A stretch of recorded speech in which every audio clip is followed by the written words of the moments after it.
અંજારમાં હર ઘર તિરંગા અભિયાન અંતર્ગત તિરંગા રેલી યોજાઈ હતી, જેમાં સાંસદ વિનોદ ચાવડાએ ફ્લેગ ઓફ આપી યાત્રાનો પ્રારંભ કરાવ્યો હતો। આ રેલીની શરૂઆત ગંગા નાકાથી 300 મીટર લાંબા રાષ્ટ્રધ્વજ સાથે કરવામાં આવી હતી, તેમજ KKMS ગર્લ્સ હાઈસ્કૂલ ખાતે પૂર્ણ કરવામાં આવી હતી। આ પ્રસંગે સાંસદે દરેક કચ્છવાસીઓને હર ઘર તિરંગા અભિયાનમાં સહભાગી બની હર ઘર તિરંગો લહેરાવવાની એકતા, સમરસતા તથા રાષ્ટ્રપ્રેમની ભાવના વધુ પ્રબળ બનાવવા અનુરોધ કર્યો હતો। તેમજ તિરંગા રેલીમાં અંજાર સ્વામિનારાયણ મંદિરના સંતો મહંતો, મોટી સંખ્યામાં પોલીસ જવાનો, હોમગાર્ડના જવાનો, વિદ્યાર્થીઓ, સામાજિક સંસ્થાઓ તથા મોટી સંખ્યામાં નાગરિકો ઉત્સાહભેર જોડાયા હતા।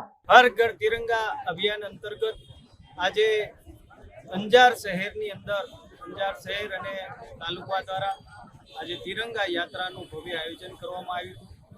વહીવટતંત્ર, પોલીસ તંત્ર, નગરપાલિકા, ભારતીય જનતા પાર્ટીના આગેવાનો, સંસ્થાઓ, વેપારીઓ, વિદ્યાર્થી મિત્રો સાથે મળી કરીને અદ્ભુત વાતાવરણ દેશભક્તિનું આજે અહીંયા ઊભું થયું હતું।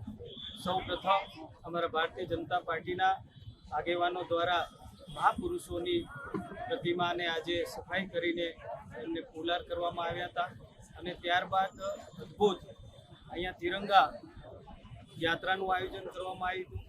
ધારાસભ્ય શ્રી આદરણીય ત્રિકમભાઈ છાંગા સાહેબ, સૌ ચૂંટાયેલા જનપ્રતિનિધિશ્રીઓ, સૌ આગેવાનશ્રીઓ, સંસ્થાના સૌ વડાઓ, વિદ્યાર્થી મિત્રો મોટી સંખ્યામાં ઉપસ્થિત રહીને જે પ્રકારે આપણે બધા રાહ જોઈ રહ્યા છીએ સ્વતંત્રતા પર્વની, કે જેની ઉજવણી આપણે કરવા જઈ રહ્યા છીએ અને જેના ભાગરૂપે પૂર્વે અનેક દિવસોથી ગામ અને શહેર અને દેશની અંદર તિરંગા યાત્રાની અનેક કાર્યક્રમો થઈ રહ્યા છે।